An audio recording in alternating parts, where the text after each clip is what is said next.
بسم اللہ الرحمن الرحیم۔ السلام علیکم۔ زندگی میں کچھ واقعات ایسے ہوتے ہیں جن کو انسان بھولنا بھی چاہے تو بھول نہیں پاتا۔ کچھ ایسے ہی واقعات انسان کی زندگی کو بدل کر رکھ دیتے ہیں۔ ایسا ہی ایک واقعہ رابعہ کے ساتھ بھی پیش آیا تھا جس نے اس کی زندگی کو بدل کر رکھ دیا۔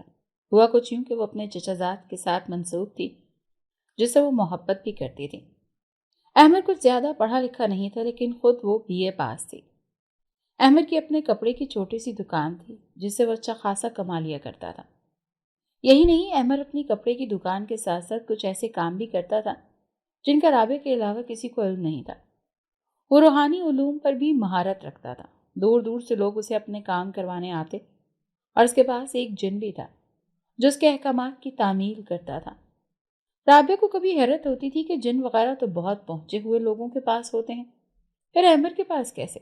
تب احمد نے اسے بتایا تھا کہ جس نے اس نے علم سیکھا تھا اس نے مرتے وقت اپنا خاص جن اس کے حوالے کرتے باقی سارے جن آزاد کر دیے تھے۔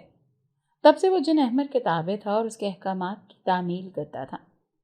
وہ ایسی عام سی ہی ایک رات تھی جب احمد رابعہ سے ملنے آیا تھا۔ ابھی ان کی شادی نہیں ہوئی تھی اور رابعہ کے گھر والے اس بات کے خلاف تھے کہ شادی سے پہلے لڑکا اور لڑکی ملے۔ تبھی احمد چپ کر وہاں آیا تھا۔ رابعہ اسے اپنے سامنے دیکھ کر چونکی تھی اور کچھ ڈر بھی گئی تھی کہ کہیں کوئی جاگ نہ جائے۔ احمد نے اسے تسلی دی تھی کہ کسی کو پتہ نہیں چلے گا اور وہاں اس سے ایک ضروری بات کرنے آیا ہے۔ اس کی بات سنتے رابعہ نے اس کی کرسی پر بیٹھنے کا اشارہ کیا اور خود اس کے سامنے بیڈ پر بیٹھ گئی۔ احمد کچھ دیر اسے دیکھتا رہا اور پھر رابعہ کچھ سوالیہ نگاہوں پر وہ گویا ہوا کہ وہ جلد از جلد شادی کرنا چاہتا ہے۔ اس کی بات سن کر رابعہ حیران ہوئی تھی کہ ابھی شادی کو بہت وقت تھا۔ رابعہ کا بڑا بھائی سعودیہ ہوتا تھا اور اگلے 2 مہینوں تک اس کے آنے کے کوئی آثار نہ تھے اور شادی اس کے آنے پر ہی منعقد کی جانی تھی کیونکہ وہ ان 3 بہنوں کا ایک ہی بھائی تھا جو شادی شدہ بھی تھا۔ احمد کی بات سن کر رابعہ نے کہا کہ بھائی کے آنے سے پہلے شادی نہیں ہو سکتی، یہ بات تم بھی جانتے ہو۔ احمد نے ہاں میں سر ہلایا اور کہا کہ ہاں میں جانتا ہوں، مگر اب شادی ضروری ہو گئی ہے، اگر شادی نہ کی تو… احمد نے بات ادھوری چھوڑی تو رابعہ نے الجھ کر اسے دیکھا اور پوچھا تو احمد نے کہا کہ اگر تم نے مجھ سے شادی نہ کی تو تمہاری جان کو خطرہ ہو سکتا ہے۔ احمد کی بات سن کر رابعہ نے کچھ پل اسے دیکھا اور اگلے ہی پل دبا دبا سا ہنسنے لگی۔ احمد نے تعجب سے اسے دیکھا کہ اس کی اتنی سنجیدہ بات پر وہ ہنسنے کیوں لگی ہے۔ یہ سوال اس نے رابعہ سے پوچھا تو اس نے ہنستے ہوئے کہا کہ اسے جلدی شادی کرنے کا کوئی بہانہ نہ ملا جو وہ یوں اس کی جان خطرے میں ہونے کا بہانہ بنا رہا ہے۔ رابعہ کی بات سن کر احمد نے اسے گھورا اور سنجیدگی سے کہا کہ وہ مذاق نہیں کر رہا بلکہ سچ بول رہا ہے۔ رابعہ نے احمد کی سنجیدگی دیکھ کر اپنی ہنسی روکی اور خود بھی سنجیدہ ہو کر پوچھا کہ اس کی جان کو کس سے خطرہ ہے۔ احمد نے گہرا سانس بھرا اور کہا کہ میرے پاس جو جن ہے وہ بہت طاقتور ہے اور ہر کوئی اسے اپنے تابع کرنا چاہتا ہے۔ میرے روحانی استاد نے وہ جن بہت مان اور بھروسے سے میرے تابع کیا تھا اور میں نہیں چاہتا تھا کہ میں ان کا مان اور بھروسہ توڑوں۔ وہ کچھ لوگ میری کمزوریاں جان گئے ہیں اور تم بھی جانتی ہو کہ میری سب سے بڑی کمزوری تم ہو۔ وہ تمہارے ذریعے مجھ تک پہنچ کر مجھے وہ جن چھیننا چاہتے ہیں اور اس کے لیے وہ تمہیں نقصان پہنچانے سے بھی گریز نہیں کریں گے اور میں نہیں چاہتا کہ تمہیں کسی قسم کا نقصان پہنچے یا تکلیف ہو۔ اسی لیے میں چاہتا ہوں کہ تم جلد از جلد میرے پاس آ جاؤ تاکہ مجھے تمہاری طرف سے کوئی ڈر نہ رہے اور میں بہتر طریقے سے تمہاری حفاظت کر سکوں۔ اس کی ساری بات سن کر رابعہ نے الجھ کر پوچھا کہ میرے ذریعے سے کیسے؟ احمد نے اپنے چہرے پر ہاتھ پھیر کر خود کو سنبھالا اور کہا تم نہیں سمجھو گی اور نہ ہی میں تمہیں تفصیل سے سمجھا سکتا ہوں۔ بہتر یہی ہے کہ تم میرا ساتھ دو۔ احمد نے کہا تو وہ سر ہلا گئی اور کہا ٹھیک ہے، میں تیار ہوں، جو تم کہو گے میں وہی کروں گی۔ احمد کی باتیں سن کر وہ اندر ہی اندر ڈر گئی تھی کہ نہ جانے احمد کے دشمن کیسے ہوں۔ احمد نے اس کی بات سن کر مسکراتے ہوئے کہا کہ کل وہ اپنے ماں باپ کو شادی کے دن پکے کرنے بھیجے گا اور تم کسی قسم کا اعتراض نہیں کرو گی، بلکہ اگر گھر میں کسی کو اعتراض ہوگا تو ان کو بھی مناؤ گی۔ احمد کی بات سن کر رابعہ نے احمد کو گھورا اور خفگی سے کہا کہ ہاں، سارے مشکل کام تم میرے سر ڈال دو اور خود بس شادی کے لڈو کھاؤ۔ اس کی بات سن کر احمد دبا دبا سا ہنسا اور اس کے گال کھینچنے لگا۔ اس نے شرارت سے کہا تم بہت اچھی ہو نا، اسی لیے۔ رابعہ نے خفگی سے احمد کا ہاتھ جھٹکا تو وہ بغیر برا منائے اسے خدا حافظ کہتا کھڑکی سے باہر نکل گیا۔ اس کے جانے کے بعد رابعہ اس کے بارے میں سوچتی رہی اور پھر نیند کی وادیوں میں اتر گئی۔ اگلے دن احمد کے امی ابو یعنی رابعہ کے چچا چچی شادی کی تاریخ لینے آ گئے تھے، جسے سن کر رابعہ کے امی ابو اور بہنیں حیران ہوئی تھیں، کیونکہ انہوں نے پہلے سے یہ کہہ رکھا تھا کہ شادی رابعہ کے بھائی کے آنے کے بعد ہی ہوگی۔ رابعہ کے امی ابو نے احمد کے امی ابو کو بات سنتے ہی یہی بات ان کے سامنے رکھی، تو وہ انہیں سمجھانے لگے کہ احمد کو بہت جلدی ہے اور یہی ٹھیک ہے کہ اتنی دیر منگنی رکھنا کوئی اچھی بات نہیں۔ رابعہ کے بھائی تو نہ جانے کب آئے، تو شادی لٹکا نہیں سکتے۔ رابعہ کے امی ابو شش و پنج میں پڑ گئے تھے کہ بڑے بیٹے کے بغیر وہ شادی نہیں کرنا چاہتے تھے۔ رابعہ نے اپنی امی کو ایک طرف بلا کر انہیں سمجھایا کہ اس میں کوئی حرج بھی نہیں ہے۔ اس نے اپنے بڑے بھائی کا فون کر دیا اور چچا چچی کے آنے کی بات بتانے کے بعد اسے امی کو سمجھانے کا کہا۔ احمد نے اس سے جو کچھ بھی کہا تھا اس نے اپنے بھائی کو بھی نہیں بتایا تھا کہ احمد نے منع کر رکھا تھا۔ رابعہ کے بھائی نے اپنے امی ابو کو سمجھایا کہ وہ رابعہ کی شادی کر دیں، کیونکہ ابھی 1 سال تک اس کا آنا مشکل ہے۔ رابعہ کے بھائی سے بات کرنے کے بعد اس کے امی ابو نے چچا چچی کو مثبت جواب دے دیا اور 1 ہفتے کے بعد کی تاریخ رکھی، تو وہ کھانا کھانے کے بعد خوشی خوشی واپس لوٹ گئے۔ دن گزرنے لگے تھے، گھر میں شادی کی تیاریاں شروع ہونے لگی تھیں۔ احمد نے جہیز لینے سے انکار کر دیا تھا، تبھی باقی سامان کے بجائے رابعہ کی صرف شاپنگ ہی کی جا رہی تھی، اور اس کے ساتھ ساتھ اس کی بہنوں اور امی ابو کی شاپنگ بھی۔ گزرتے گزرتے وہ دن بھی آ گیا جب رابعہ رخصت ہو کر احمد کے گھر آ گئی۔ احمد بہت خوش تھا اور وہ ایک ساتھ بہت خوشگوار زندگی گزار رہے تھے۔ احمد نے اپنے موکل جن کو رابعہ کی حفاظت پر مامور کر رکھا تھا اور خود بھی وہ رابعہ کا بے حد خیال رکھتا تھا۔ شادی کے بعد کوئی ایسا واقعہ پیش نہیں آیا تھا جس سے رابعہ کو کوئی خطرہ ہوتا۔ تبھی احمد اب کچھ پرسکون ہو گیا تھا۔ رابعہ کے ساتھ وہ بے حد خوش تھا اور اس کی خوشی تب دوبالا ہو گئی تھی جب اسے باپ بننے کی خوشخبری ملی۔ وہ رابعہ کو ہاتھ کا چھالا بنائے رکھتا اور اسے ہر خوشی دینے کی کوشش کرتا۔ وہ اور اس کے گھر والے بے حد خوش تھے اور نہیں چاہتے تھے کہ رابعہ کو ذرا سی بھی کھروچ آئے۔ احمد اکثر پریشان رہتا تھا، وجہ صرف یہی تھی کہ اسے لگتا تھا کہ اس کی خوبیاں اور ہنر اس کی اولاد میں بھی منتقل ہو سکتا ہے، اور وہ نہیں چاہتا تھا کہ جن مشکلوں میں وہ گھرا رہتا ہے وہی مشکلات اس کی اولاد کی زندگی میں آئے۔ احمد کی یہ خوبی تھی کہ وہ جنات کو دیکھ سکتا تھا، لیکن وہ نہیں چاہتا تھا کہ اس کی اولاد میں بھی یہ خصوصیت ہو۔ رابعہ کی زندگی بھی بے حد سہل گزر رہی تھی، وقت بے حد تیزی سے گزر رہا تھا۔ رابعہ کا 9واں مہینہ چل رہا تھا اور اس کے بچے کی پیدائش کے دن قریب تھے۔ احمد کا روحانی کام بھی جاری تھا اور وہ دکان کو بھی سنبھالتا تھا۔ ایک دن احمد نے رابعہ کو میسج کیا کہ وہ آج رات کو گھر نہیں آئے گا اور اسے کوئی عمل کرنے کے لیے کہیں جانا ہے۔ رابعہ نے پوچھا کہ کہاں جانا ہے اور وہ کب تک آئے گا۔ رابعہ کے لیے یہ معمول کی بات تھی، کیونکہ پہلے بھی وہ اکثر جاتا رہتا تھا اور صبح ہونے کے بعد ہی کر واپس آتا تھا۔ رابعہ اس سب کی عادی تھی، تبھی کوئی اثر نہ لیا۔ وہ سب معمول کے مطابق اٹھی تھی اور معمول کے مطابق ہی اپنی نندوں کے ساتھ ہلکے پھلکے کام کروائے تھے کہ ڈاکٹر نے کہا تھا کہ وہ آخری دنوں میں زیادہ کام کرنے کی کوشش مت کرے۔ ابھی وہ سارے کام کر کے بیٹھی ہی تھی کہ باہر دروازے پر دستک ہونے لگی۔ اس وقت دن کے 10 بج رہے تھے۔ رابعہ کا چچا سسر جو تخت پر بیٹھا چائے پی رہا تھا، چائے وہیں چھوڑ کر باہر دروازہ کھولنے گیا، مگر جوں ہی اس نے دروازہ کھولا تو سامنے کھڑے آدمی اسے پیچھے ہٹنے کا اشارہ کرنے لگے۔ وہ پیچھے ہٹا تو ایک آدمی نے اندر آ کر چھوٹا دروازہ بند کر کے بڑا گیٹ کھول دیا۔ گیٹ کھولتے ہی 4 آدمی اپنے کاندھوں پر ایک چارپائی اٹھائے اندر داخل ہوئے، جبکہ احمد کا باپ پریشان ہوتا انہیں دیکھنے لگا، جنہوں نے چارپائی اب صحن میں رکھ دی تھی۔ ان میں سے ایک نے چارپائی پر پڑی لاش کے چہرے سے چادر ہٹائی تو رابعہ اور اس کی نندوں کے منہ سے چیخیں نکل گئیں۔ وہ لاش کسی اور کی نہیں، احمد کی تھی۔ اس کے چہرے پر بے شمار خراشوں کے نشان تھے جن پر لگا خون جم گیا تھا۔ رابعہ اور اس کی نندیں روتی ہوئی احمد کی لاش سے لپٹنے لگیں۔ کسی کو یقین ہی نہیں آ رہا تھا کہ احمد اب اس دنیا میں نہیں رہا۔ ابھی کل ہی تو وہ ٹھیک ٹھاک گھر سے گیا تھا اور کل کو وہ ایک بچے کا باپ بننے والا تھا۔ اپنے بچے کی شکل دیکھے بنا ہی وہ اس دنیا سے چلا گیا۔ احمد کا باپ دروازے کے پاس بیٹھا رونے لگا۔ لوگ جوک در جوک جمع ہونے لگے۔ خواتین اندر آنے لگیں تو مرد حضرات باہر نکل گئے۔ احمد کی ماں جو باہر گئی تھی، باہر سے آتی اپنے گھر میں موجود ہجوم کو تعجب سے دیکھتی اندر آئی، مگر صحن میں پڑی بیٹے کی لاش دیکھتے غشی کا دورہ پڑنے سے بے ہوش ہو گئی۔ احمد کی بہنیں ماں کو اندر کمرے میں لے گئیں، جبکہ رابعہ ابھی تک احمد سے لپٹی رو رہی تھی۔ آہستہ آہستہ سبھی رشتہ دار خبر ملتے ہی آنے لگے اور شام کے وقت احمد کو تدفین کے لیے لے جایا گیا۔ رابعہ تو جیسے زندہ لاش ہو گئی تھی، ہر وقت روتی رہتی اور احمد کی تصویر سے باتیں کرتی رہتی۔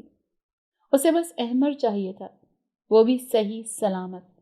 احمد کی موت کے بعد وہ عدت میں تھی اور اسے کہیں بھی باہر آنے جانے کی اجازت نہیں تھی، جس پر وہ کڑھ کر رہ جاتی تھی، کیونکہ وہ احمد کی قبر پر جانا چاہتی تھی، لیکن کوئی بھی اسے باہر نہیں جانے دیتا تھا۔ آج رات بھی وہ اپنے کمرے میں بیٹھی احمد کی تصویر تھامے اسی سے باتیں کر رہی تھی۔ کھانا وہ کھا چکی تھی، بلکہ کھایا کیا تھا، زہر مار ہی کیا تھا۔ کچھ دیر بعد اچانک اس کے ذہن میں جھماکا ہوا اور وہ تصویر ایک سائڈ پر رکھ کر اٹھی۔ اپنی سیاہ چادر اچھی طرح اپنے جسم پر لپیٹ کر وہ اپنے کمرے سے باہر آئی اور باری باری سب کے کمروں میں جھانکا، جہاں سب گہری نیند سو رہے تھے۔ کسی کے علم میں لائے بغیر وہ باہر جانے والی تھی، کیونکہ اگر کسی کو علم ہو جاتا تو وہ کبھی اسے باہر نہ جانے دیتا۔ احتیاط سے گھر کر نکل کر اس نے ادھر ادھر دیکھا کہ کہیں کوئی دیکھ تو نہیں رہا، مگر پھر کسی کو بھی نہ پا کر وہ پیدل ہی آگے بڑھنے لگی۔ اس وقت رات کے 11 بج رہے تھے اور کوئی سواری بھی اسے نظر نہیں آ رہی تھی۔ سیاہ چادر میں لپٹی وہ پیدل ہی قبرستان کی طرف جا رہی تھی۔ چلتے چلتے اس کا سانس پھولنے لگا تھا، لیکن پھر بھی اس نے حوصلہ نہ ہارا اور 45 منٹ میں وہ قبرستان جا پہنچی۔ وہ قبروں کے درمیان سے ہوتی احمد کے نام کی قبر تلاش کرنے لگی۔ کچھ قبریں مٹی کی تھیں جبکہ کچھ پکی تھیں۔ وہ جانتی تھی کہ احمد کی قبر بھی پکی ہے اور اس کے کتبے پر احمد کا پورا نام بھی لکھا ہوا ہے۔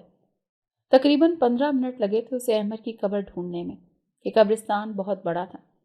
احمد کی قبر ملتے ہی وہ اس کے پیرہانے کی جانب بیٹھی، زاروں قطار رونے لگی۔ اس کے رونے کی آواز پورے قبرستان میں گونج رہی تھی، جس کی وجہ سے کچھ دیر پہلے جو سناٹا چھایا ہوا تھا وہ ختم ہو چکا تھا۔ اس کی اکیلی کی آواز وہاں گونجتی عجیب سا ماحول بنا رہی تھی، جیسے ساری فضا ہی سوگوار ہو گئی ہو۔ اچانک اسے لگا جیسے اس کے پیچھے کوئی کھڑا ہے۔ اس نے تیزی سے پلٹ کر دیکھا تو اس کے پیچھے کوئی نہیں تھا۔ اس نے اپنا رخ پلٹا اور احمد کی قبر پر ہاتھ پھیرنے لگی۔ وہ بڑبڑاتے ہوئے احمد سے شکوہ کر رہی تھی، جو اتنی جلدی اس کا ساتھ چھوڑ کر چلا گیا تھا، بنا سوچے سمجھے کہ اس کے بعد اس کا اور اس کے بچے کا کیا ہوگا۔ اس نے شکوہ کرتے کرتے وہ اب بھی روتی جا رہی تھی۔ 1 گھنٹہ گزرنے کے بعد اسے پھر لگا جیسے اس کے پیچھے کوئی ہے، لیکن اس کے پلٹنے پر وہاں کوئی نہیں تھا۔ اچانک اس کے پیٹ میں ہلچل ہوئی اور اسے شدید درد ہوئی، مگر اگلے ہی پل وہ درد ختم بھی ہو گئی۔ اس نے حیرت سے اپنے ابھرے ہوئے پیٹ پر ہاتھ پھیرا، جہاں عجیب سی تپش کا احساس ہو رہا تھا۔ اس نے ہاتھ اٹھا کر احمد کی قبر پر فاتح پڑھی اور پھر 1.5 گھنٹے وہاں گزارنے کے بعد وہ واپسی کے لیے پلٹی۔ ابھی وہ پیدل ہی واپس جا رہی تھی کہ اس وقت سواری نہیں مل رہی تھی۔ احمد سے مل کر اور باتیں کر کے اس کا دل ہلکا پھلکا ہو گیا تھا۔ اب اس نے فیصلہ کر لیا تھا کہ وہ روز یہاں آئے گی۔ وہ بھول گئی تھی کہ حاملہ عورت کا قبرستان آنا کسی طور مناسب نہیں، اسے وہ کسی شدید نقصان سے بھی دوچار ہو سکتی تھی۔ اس دفعہ وہ 1 گھنٹے میں پیدل چلتی ہوئی گھر پہنچی تھی۔ گھر کے گیٹ تک آتے آتے اس کی سانس بے حد پھول چکی تھی۔ پورا جسم پسینے میں نہایا ہوا تھا، جبکہ چہرے کی رنگت بھی زرد پڑ گئی تھی۔ وہ گیٹ سے اندر داخل ہوئی تو گیٹ کے پاس منرل واٹر کی بوتل پڑی ہوئی تھی۔ اس نے اپنی سانس بحال کرتے حیرت سے اس بوتل کو دیکھا اور وہ بوتل اٹھا کر پانی پیتی اپنے کمرے کی جانب بڑھ گئی۔ کسی کو بھی اس کی کارستانی کا علم نہیں ہوا تھا، نہ ہی وہ علم ہونے دینا چاہتی تھی۔ وہ اپنے شوہر سے ملنے کے لیے کسی بھی حد تک جا سکتی تھی، لیکن وہ بھول گئی تھی کہ اس کا یوں اس حال میں باہر جانا خطرے سے خالی نہیں تھا۔ رابعہ کو احمد کی قبر پر جاتے ہوئے 3 دن ہو گئے تھے اور کسی کو بھی اس کی حرکت کا علم نہیں ہو سکا تھا، لیکن اس سب میں حیرت کی بات یہ تھی کہ روز رات کو واپسی پر رابعہ کو پانی کی بوتل ضرور ملتی تھی۔ ایک بات اور بھی اس کے لیے حیران کن تھی، وہ یہ کہ جہاں آج کے زمانے میں دن دہاڑے ایک اکیلی عورت کا نکلنا محال ہے، وہاں وہ رات کے پہر میں نہ صرف باہر نکلتی بلکہ بحفاظت گھر بھی پہنچ جاتی تھی۔ اسے کوئی کچھ نہیں کہتا تھا، بلکہ کئی شرابی لوگ تو اس کے پاس سے ایسے گزر جاتے جیسے اسے دیکھا ہی نہ ہو۔ اس رات بھی وہ معمول کی طرح رات کو چپتے چھپاتے قبرستان پہنچی تھی۔ وہ اس چیز کی عادی ہو گئی تھی اور اب اسے قبرستان سے کسی قسم کا خوف نہیں آتا تھا۔ قبرستان کی ہولناکی اور سناٹا بھی اس کے اندر خوف جگانے میں ناکام رہا تھا۔ کتنی ہی دیر وہ احمد سے باتیں کرتی اور شکوے کرتی رہی، پھر جب دل ہلکا ہو گیا تو اٹھنے لگی، لیکن تبھی اس کے پیٹ میں شدید درد ہونے لگا اور وہ وہیں اپنے شوہر کی قبر کے پیرہانے کی طرف لیٹی تڑپنے لگی۔ درد کے مارے وہ چلانے لگی تھی۔ اسے اپنے پیٹ میں گرہیں پڑتی ہوئی محسوس ہونے لگیں۔ درد سے اس کی جان نکل رہی تھی۔ وہ بھول گئی تھی کہ ڈاکٹر نے اسے ڈیلیوری کی آج کی تاریخ دی تھی اور اپنے بھول پن میں وہ یہاں چلی آئی تھی، جہاں دور دور تک سوائے سناٹے کے اور کچھ بھی نہیں تھا۔ اسے لگا وہ یہیں مر جائے گی کہ اچانک اس کے سامنے آگ سے جلتی محسوس ہوئی اور اس آگ سے ایک مکمل وجود اس کے سامنے ظاہر ہو گیا۔ رابعہ نے پسینے سے تر ہوتے چہرے کے ساتھ اس وجود کو دیکھا تو اس ویرانے میں ایک بار پھر اس کی چیخ گونج اٹھی۔ وہ جو کوئی بھی تھا بہت بھیانک اور خوفناک تھا۔ اسے خود سے ڈرتے دیکھ کر اس نے منہ ہی منہ میں کچھ پڑھا تو کچھ ہی سیکنڈز میں وہ ایک خوبصورت سی لڑکی میں تبدیل ہو گیا۔ رابعہ جو درد کے مارے نڈھال تھی، اسے روپ بدلتے دیکھ کر خوف سے سہمتی پیچھے کھسکنے لگی۔ جب اس لڑکی نے اسے ہاتھ کے اشارے سے منع کیا، رابعہ کے ہکلاتے ہوئے لہجے میں پوچھا، کون ہو تم؟ جس پر وہ لڑکی مسکرائی اور کہا کہ میں میکال ہوں، آپ کے خاوند احمر کا تابع جن، اور انہوں نے ہی مجھے آپ کی حفاظت پر مامور کیا تھا۔ اس کی بات سن کر رابعہ کو ایک ہی لمحے میں سمجھ آ گیا تھا کہ یہی تھا وہ جو رات کو یہاں آتے اور یہاں سے جاتے اس کی حفاظت کرتا تھا، اور یہی روز واپسی پر اس کے لیے پانی کی بوتل رکھتا تھا۔ رابعہ نے درد سے نڈھال کپ کپاتے لہجے میں کہا کہ مجھے اسپتال لے چلو، جس پر وہ لڑکا بنا جن نفی میں سر ہلا گیا اور کہا کہ اس وقت نہیں ہے، اس کا وقت نہیں ہے، بچے کی پیدائش کا وقت قریب ہے اور اسپتال جاتے جاتے بہت وقت ضائع ہو جائے گا۔ اس کی بات سن کر رابعہ خوف سے سن پڑ گئی تھی۔ اس نے اس جن سے کہا کہ میں ایسے مر جاؤں گی۔ جن نے کہا آپ فکر مت کریں، آپ بھی صحیح سلامت رہیں گی اور آپ کا بچہ بھی صحیح سلامت اس دنیا میں آئے گا۔ اتنا کہہ کر اس جن نے اس کی آنکھوں کے سامنے چٹکی بجائی، جس سے رابعہ کے سامنے ایک سفید رنگ کا پردہ آ گیا۔ وہ سفید رنگ کا پردہ اس کے سینے پر اور آنکھوں کے سامنے تھا۔ وہ اپنے وجود کا نچلا حصہ نہیں دیکھ سکتی تھی۔ اچانک اسے لگا جیسے اس کے جسم کی ساری ہڈیاں ٹوٹ گئی ہوں۔ درد کی کئی لہریں اس کے جسم میں اٹھنے لگی تھیں اور اب تو اس کو پکا یقین ہو گیا تھا کہ وہ زندہ نہیں بچے گی۔ جسم کا نچلا حصہ جیسے سن ہو کر رہ گیا تھا کہ اسے کچھ محسوس ہی نہیں ہو رہا تھا۔ تقریباً 1 گھنٹہ اس کی یہی کیفیت رہی تھی اور پھر 1 گھنٹے کے بعد ایسا لگا جیسے اس کا جسم پرسکون ہونے لگا ہے۔ اس کے جسم کا نچلا حصہ بھی حرکت کرنے لگا تھا۔ تبھی اس کے کانوں میں بچے کے رونے کی آواز پڑی۔ بے ساختہ اس کے لبوں سے شکرانے کے کلمات ادا ہوئے تھے کہ اس کا بچہ صحیح سلامت تھا، ورنہ آج جیسا اس کا حال تھا اسے یقین نہیں تھا کہ وہ اپنے بچے کو صحیح سلامت دیکھ پائے گی۔ اس کے سامنے وہ سفید پردہ ہٹ چکا تھا اور اب اس کے سامنے وہی جن لڑکی کے روپ میں کھڑا تھا۔ اس کے ہاتھوں میں ایک بچہ تھا جو مسلسل رو رہا تھا۔ اس نے اس جن سے اپنا بچہ لے کر اسے دیکھا جو بالکل صاف ستھرا اور سفید کپڑے میں لپٹا ہوا تھا۔ اس نے اپنے بچے کو پیار کرتے احمر کی قبر کو دیکھا اور پھوٹ پھوٹ کر رونے لگی۔ اسے یقین نہیں آ رہا تھا کہ اس نے اپنے شوہر کی قبر پر اپنا بچہ پیدا کیا ہے، وہ بھی کسی ڈاکٹر یا نرس کے بغیر۔ کچھ دیر یوں ہی روتی رہی، وہ اپنے بچے کو پیار کرتی رہی اور پھر خود کو سنبھالتی اٹھ کھڑی ہوئی۔ اس کے جسم میں جان نہیں تھی مگر اسے گھر جانا تھا۔ اس کے قدم لڑکھڑا رہے تھے، جسے دیکھ کر اس جن نے اسے بازو سے تھام کر سہارا دیا اور پھر کچھ پڑھ کر چٹکی بجائی۔ رابعہ کے پلک جھپکتے ہی وہ اس کے گھر پر تھے اور اس کے اور احمر کے کمرے میں ہی۔ اس جن نے اپنے بیڈ پر بٹھایا اور بچے کو اسے لے کر بیڈ پر لٹا دیا۔ رابعہ نے تکیے سے ٹیک لگا کر خود کو سکون پہنچایا اور پھر جن سے مخاطب ہوئی کہ اگر تم یوں چٹکی بجا کر مجھے گھر پہنچا سکتے ہو تو اتنے دن تک سامنے کیوں نہیں آئے؟ تم روز مجھے گھر پہنچا سکتے تھے جب میں پیدل آتی تھی۔ اس کی بات سن کر اس جن نے کہا کہ آپ کے خاوند نے کہا تھا کہ کبھی آپ کے سامنے نہ آؤں بلکہ چھپ کر آپ کی حفاظت کروں۔ اس جن کی بات سن کر رابعہ حیران ہوئی، یعنی احمد نے اس جن کو اس کی حفاظت پر مامور کیا تھا۔ رابعہ نے پوچھا کیا احمد نے تمہیں ایسا کہا تھا؟ اس نے جن نے سر جھکا کر جواب دیا کہ ہاں، انہوں نے ہی مجھے آپ کی حفاظت پر مامور کیا تھا۔ انہیں علم تھا کہ آپ کی جان کو خطرہ ہے اور انہوں نے آخری بار جو عمل کیا وہ بے حد خطرناک تھا جس کی وجہ سے ان کی جان چلی گئی۔ انہوں نے مرنے سے پہلے مجھ سے کہا تھا کہ اب آپ کی حفاظت کی ذمہ داری مجھ پر ہے، تبھی میں اپنی ذمہ داری نبھا رہا ہوں۔ اتنا کہہ کر وہ جن غائب ہو گیا، جبکہ رابعہ احمر کا سوچ کر ایک بار پھر سے رونے لگی تھی۔ اگلے دن صبح کے وقت جب اس کے کمرے سے بچے کے رونے کی آواز سنائی دینے لگی تو سبھی کمرے میں چلے آئے، جہاں وہ ایک بچے کو دیکھ کر حیران اور پریشان ہوئے تھے۔ رابعہ اور اس کا بچہ بیڈ پر بیٹھے تھے اور رابعہ اپنے بچے کو فیڈ کروا رہی تھی۔ ان سب کو اس نے سپاٹ انداز میں دیکھا، جو حیرت سے گنگ تھے کہ اکیلے اس نے کیسے بچہ پیدا کر لیا، اور کمرہ بھی پہلے سے صاف حالت میں تھا۔ اس کی ساس نے اس سے پوچھا تو اس نے یہ کہہ کر ٹال دیا کہ جو ہوتا ہے اللہ کی حکمت سے ہوتا ہے۔ سبھی لوگ اس عجیب و غریب پیدائش پر حیران اور پریشان تھے، مگر کسی کو کچھ سمجھ نہیں آیا اور بار بار رابعہ سے پوچھ رہے تھے، مگر رابعہ نے اپنی زبان نہ کھولی۔ احمد کی زندگی میں بھی اس نے احمد کا راز کسی کو نہ بتایا تھا، تو احمد کے مرنے کے بعد کیسے بتا دیتی؟ اس کی چپی پر اس کی ساس اور نندیں جھنجھلا گئی تھی، مگر اس کی چپ نہیں ٹوٹی تھی۔ اس سے پہلے کہ اس کی ساس اس پر سختی کرتی، اس کے سسر نے سب کو ٹوکا اور سختی سے منع کر دیا کہ کوئی بھی رابعہ سے کچھ نہ پوچھے۔ جہاں وہ سب رابعہ کی خاموشی پر پریشان اور خفا تھے، وہیں انہیں اپنے بھائی کا بیٹا بہت پسند آیا تھا اور سبھی اسے اپنے ہاتھوں میں لے رہے تھے۔ وہ کی گود میں ہوتا تو دوسرے کی گود میں پہنچ رہا تھا، جبکہ رابعہ اسے دیکھتی احمد کی یادوں میں کھوئی ہوئی تھی۔ رابعہ کی ساس نے اس کا نام شیس رکھا تھا، جو سبھی کو بہت پسند آیا تھا۔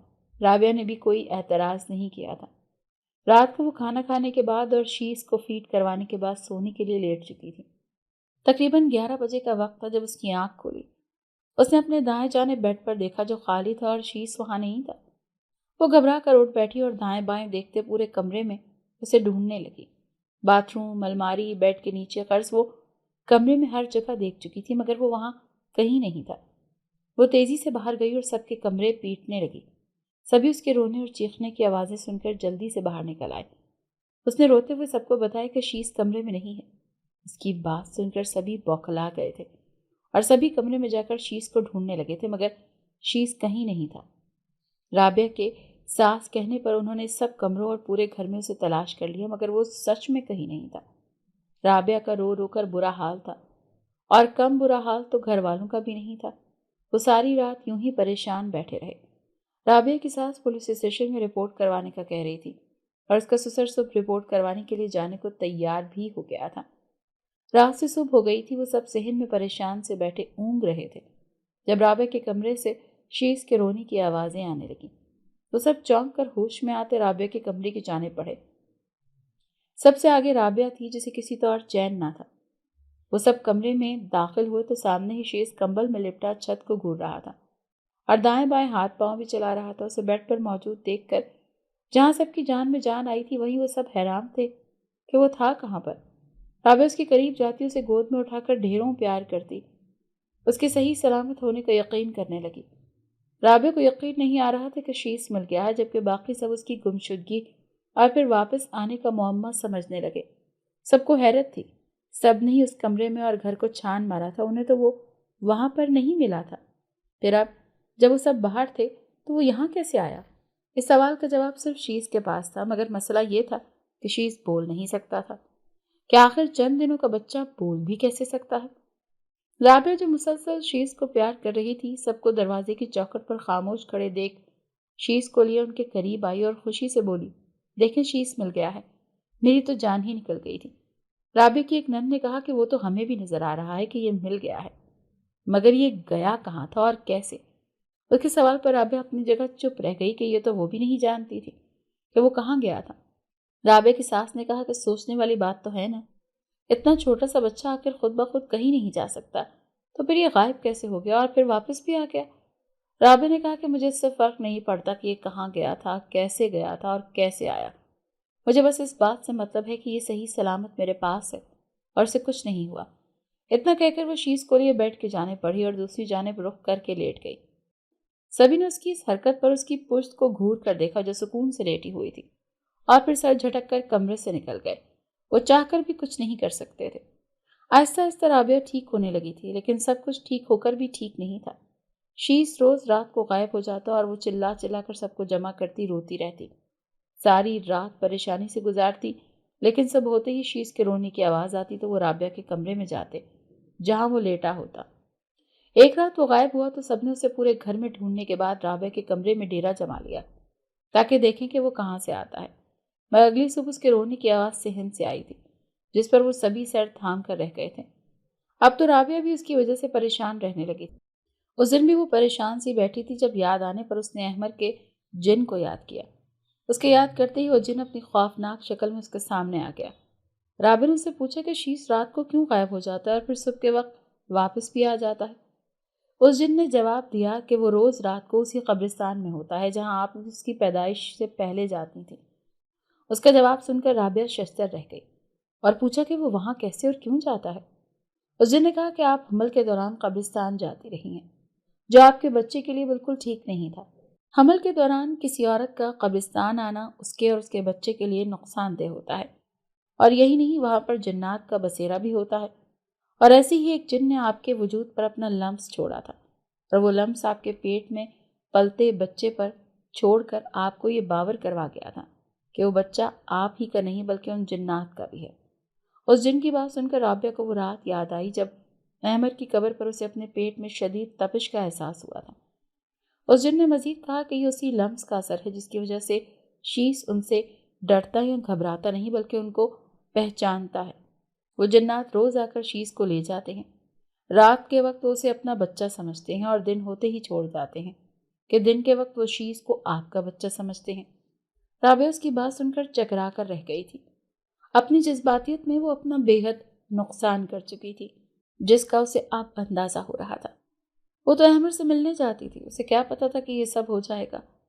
کتنا منع کیا تھا سب نے اسے، مگر اس نے وہی کیا تھا جو اس کا دل چاہا تھا، اور اب وہ اپنے ہی بچے کو ایسی مشکل میں دھکیل چکی تھی جس سے نکلنا بے حد مشکل تھا۔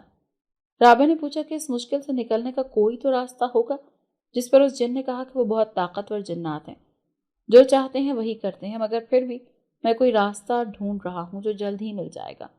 اتنا کہہ کر وہ غائب ہو گیا جبکہ وہ شیش کو خود سے لپٹاتی گہری سوچوں میں مبتلا تھی۔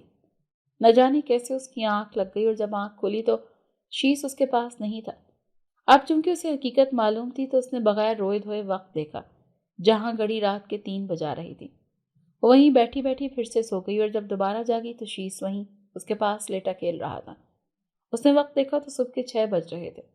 وہ شیش کو فیڈ کروا کر باہر آئی تو سبھی ایک بار پھر حیران تھے کہ آج شیش غائب نہیں ہوا، جس پر اس نے بڑی مشکل سے سب کو بہانے بازیوں سے بہلایا تھا۔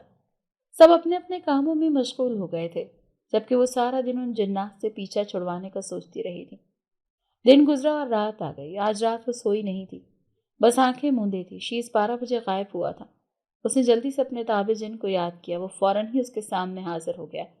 رابعہ نے کہا کہ اسے اسی قبرستان لے چلے جہاں شیش ہے۔ جن نے کہا میں آپ کو وہاں لے چلتا ہوں لیکن آپ کچھ بولیں گی نہیں۔ اگر آپ کے منہ سے ایک بھی لفظ نکلا تو وہ جن آپ کو دیکھنے کے قابل ہو جائیں گے۔ جن کی بات سن کر رابعہ نے نہ بولنے پر حامی بھر لی تھی۔ جن نے چٹکی بجائی تو وہ دونوں وہاں سے غائب ہو گئے۔ رابعہ نے آنکھیں کھولیں تو وہ احمد کی قبر کے سامنے تھی، جسے دیکھ کر رابعہ کو اپنا غم تازہ ہوتا ہوا محسوس ہوا۔ اس کی آنکھوں سے آنسو بہنے لگے تھے۔ اس جن نے اسے ایک طرف چلنے کا اشارہ کیا تو وہ اپنی چادر سنبھالتی اس کے پیچھے پیچھے ہو لی۔ وہ ایک ٹوٹی ہوئی قبر کے قریب پہنچی تو اس کا دل دھک سے رہ گیا۔ اس قبر میں خالی تابوت پڑا ہوا تھا اور اس تابوت میں شیش بیٹھا ہوا تھا۔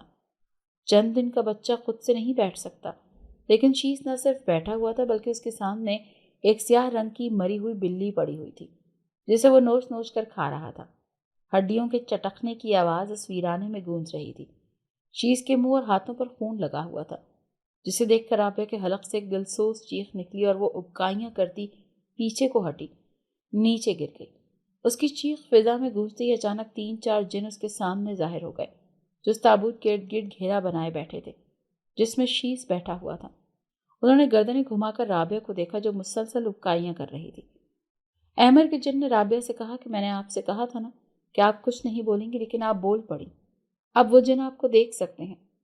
رابعہ نے ان جنات کی طرف دیکھا جو اپنی لال لال بڑی آنکھوں سے اسے گھور رہے تھے اور اب آہستہ آہستہ چلتے اس کے گرد کھڑے ہو گئے تھے۔ ان میں سے ایک نے ہاتھ ہلایا تو وہ زمین سے بلند ہوئی اور واپس نیچے آن گری۔ رابعہ کے جسم میں درد کی لہریں اٹھنے لگیں۔ وہ تو ابھی پوری طرح سے ٹھیک بھی نہیں ہوئی تھی کہ یہ سب سہ پاتی۔ اس نے نفی میں سر ہلایا مگر ایک جن نے پھر سے ہاتھ ہلایا اور اوپر کر کے دائیں طرف کیا جس سے رابعہ ہوا میں اچھلی اور سیدھا جا کر اس تابوت میں جا گری جس میں شیش بیٹھا ہوا تھا۔ شیش نے اسے دیکھا اور غرایا۔ رابعہ کو لگا جیسے وہ اس کا بیٹا نہیں بلکہ کوئی اور جن ہو۔ اس نے شیش کے سامنے سے مری ہوئی بلی اٹھا کر دور پھینک دی۔ شیش نے غرا کر پہلے بلی کو اور پھر رابعہ کو دیکھا۔ اسے اپنی طرف دیکھتا پا کر رابعہ کو خطرے کا احساس ہوا۔ اس نے اپنے تابع جن کو بلانا چاہا مگر وہ وہاں کہیں نہیں تھا کہ اس کی مدد کر پاتا۔ رابعہ اپنا رخ موڑتی اس سے پہلے کہ شیش کسی تیندوے کی مانند اچھلتا اس پر جھپٹا اور اس کی گردن پر دانت گاڑ دیے۔ رابعہ تو اس قدر گنگ تھی کہ اسے سمجھ نہ آیا کہ کیا ہوا ہے۔ درد کا احساس تو تب ہوا جب شیش نے اپنے چھوٹے سے منہ میں اس کی گردن سے گوشت کا چھوٹا سا ٹکڑا کاٹا اور چبانے لگا۔ اس کے پیچھے ہٹتے ہی رابعہ نے دھڑکتے دل کے ساتھ درد سے مچلتے جسم کو قابو میں کرتے اپنی گردن پر ہاتھ رکھا اور پھر اس ہاتھ کو سامنے تو خوف کے مارے اس کی چیخ نکل گئی اور اس پر غشی طاری ہو گئی۔ اسے ہوش آیا تو وہ اپنے کمرے میں تھی۔ اس نے مندی مندی آنکھوں سے سر گھما کر دیکھا تو شیش اس کے پہلو میں لیٹا اسے ہی دیکھ رہا تھا۔ اس پر نظر پڑتے ہی وہ چیخ مار کر پیچھے کو ہوتی بیڈ سے نیچے جا گری۔ رات کا سارا منظر اس کی آنکھوں کے سامنے تازہ ہوا تھا جب اس کے اپنے ہی سگے بیٹے نے اسے نوچ کھایا تھا۔ اس نے اپنی گردن پر ہاتھ رکھا جہاں سفید پٹی کی گئی تھی۔ درد اور جلن کا احساس اس پر حاوی ہوا تھا۔ اس کی چیخ سن کر اس کی ساس اندر آئی اور اسے زمین پر پڑے دیکھ کر پریشانی سے اسے نیچے سے اٹھا کر بیڈ پر بٹھانے لگی، لیکن وہ شیش سے خوف کھاتی ایک بار پھر اچھل کر پیچھے ہوئی اور صوفے پر جا کر بیٹھ گئی۔ اس کی ساس پریشانی اور اچنبھے سے اسے دیکھنے لگی جو اپنے ہی بچے سے خوف کھا رہی تھی۔ اس کی ساس نے پوچھا کہ کیا ہوا تو اس نے خوف زدہ نگاہوں سے پہلے شیش اور پھر ساس کو دیکھا اور پھر پھوٹ پھوٹ کر روتی ساس سے لپٹ گئی۔ اس کی ساس صحیح معنوں میں گھبرا گئی اور کہنے لگی کہ بتاؤ تو صحیح کہ ہوا کیا ہے؟ ایک تو تم دونوں ماں بیٹی کی مجھے سمجھ نہیں آتی۔ بیٹا راتوں کو خود بخود غائب ہو جاتا ہے اور تم خود بخود زخمی ہو جاتی ہو، اور زخم بھی ایسا جسے کسی جانور نے نوچا ہو۔ اس کی ساس جھنجھلا کر بولی تو اس کے رونے میں مزید اضافہ ہوا اور اس کی ساس اسے چپ دیکھ کر اسے تسلی دیتی رہی تو وہ کچھ پرسکون ہوئی اور کچھ سوچ کر ساس کو سب کچھ بتانے کا فیصلہ کیا۔ آنسو پوچھ کر اس نے شروع سے لے کر آخر تک ساری بات بتا دی، جسے سن کر اس کی ساس کا رنگ زرد پڑ گیا۔ احمر کے جنات دیکھنے کی خوبی اور روحانی علم کا انہیں تو کیا کسی کو بھی علم نہیں تھا، اور اسی وجہ سے نہ صرف اس کی جان گئی بلکہ اس کے بیٹے اور بیوی کی جان بھی خطرے میں تھی۔ اس کی ساس نے نم لہجے میں کہا کہ تم نے مجھے پہلے کیوں نہیں بتایا؟ رابعہ نے اس سے نظریں چرائی اور کہا کہ احمر نے منع کیا تھا کہ کسی کو کبھی بھی کچھ مت بتانا۔ اس کی بات سن کر اس کی ساس تنزیہ بولی کہ اب بھی کیوں بتایا؟ ابھی بھی نہ بتاتی، جس پر وہ خاموش رہی۔ اس کی ساس نے چند پل بعد کہا کہ میں ایک مولوی کو جانتی ہوں جو ایسے کام کرتا ہے، بہت پہنچا ہوا ہے، میں ابھی ہی اس سے جا کر ملتی ہوں اور سب کچھ بتاتی ہوں۔ اتنا کہہ کر اس کی ساس گھر سے نکل گئی اور وہ خوف زدہ سی ہوتی شیش کو اٹھا کر فیڈ کروانے لگی، جو رات کی طرح خطرناک نہیں لگ رہا تھا بلکہ نارمل تھا۔ اس جن کی بات یاد آئی کہ رات کو یہ جنات کا جبکہ دن کو اس کا بیٹا ہوتا ہے۔ اس کی ساس تقریباً 2 گھنٹے بعد لوٹ آئی تھی اور اس کے ساتھ وہی مولوی بھی تھا جس کے بارے میں اس کی ساس نے کہا تھا۔ اس کی ساس مولوی کو تمام باتیں بتا چکی تھی جبھی وہ آج حاضری کے لیے آن وارد ہوا تھا۔ رابعہ کی نندیں بازار گئی تھیں جبکہ اس کا سسر احمر کی دکان پر تھا جسے وہ اب خود ہی سنبھالتا تھا۔ مولوی 1 گھنٹے تک گھر کے ہر کونے میں جاتا، وہاں کھڑا کچھ پڑھتا رہا اور پھر یہی عمل اس نے سبھی کمروں کے چاروں کونوں میں دہرایا۔ اس کی ساس مولوی کے ساتھ ساتھ تھی اور اس کا ہر عمل غور سے دیکھ رہی تھی۔ اس سب سے فارغ ہو کر وہ رابعہ کے کمرے میں آیا اور شیش کو کارپٹ پر لٹا کر اس کے سامنے بیٹھ گیا اور آنکھیں بند کر کے پڑھتا رہا اور اس پر پھونکنے لگا۔ ہر 2 منٹ بعد شیش کے جسم کو ایک جھٹکا لگتا اور پھر وہ نارمل ہو جاتا۔ مولوی تقریباً آدھے گھنٹے تک شیش کو سامنے بٹھائے پڑھائی کرتا رہا اور پھر ایسا ہی عمل اس نے رابعہ کو سامنے بٹھا کر کیا۔ اس پر عمل کرتے ہوئے وہ چونکا اور رابعہ سے پوچھا کہ کیا کوئی جن اس کے تابع ہے؟ جس پر رابعہ نے سر ہلا دیا۔